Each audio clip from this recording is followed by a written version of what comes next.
Највисок степен на корупција е присутен во урбанизмот и просторното планирање, покажува истражувањето на платформата за борба против корупција во која членуваат повеќе граѓански организации. Системско мапирање на ризици од корупција во животната средина е фокусот на ова истражување. Во поглед на распространетоста на корупција во рамки на ово истражување, 83,1% од испитаниците рекле дека познаваат некој нивен близок роднин или пријател кој што бил жртва или под притисок на корупција, што говори дека граѓаните многу често се среќаваат со корупција во некој од формите и на индиректен начин.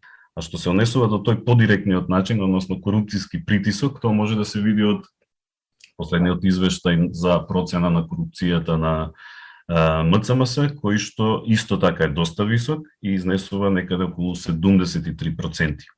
За антикорупционерите недостиг на јавни расправи и транспарентност, злоупотребата на одредени двосмислености во законите, ниските казни за причинетата штета и високиот степен на дискрециони овластувања во локалната самоуправа се дел од причините за ризик од корупција во урбанистичкото планирање.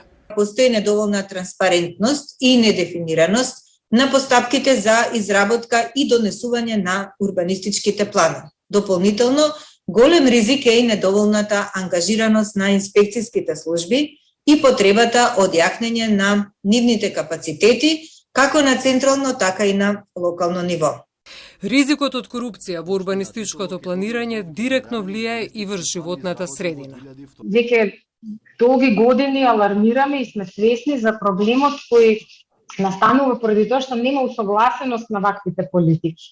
И она што многу недвосмислено ни го посочува Бернската конвенција, тоа е мораме да си ги усогласиме законските решенија за урбанизам, градежништво, заштита на природа, заштита на животна средина, просторно планирање, бидејќи конфликтите се појавуваат поради неусогласување на ваквите на решенија, на законските решенија.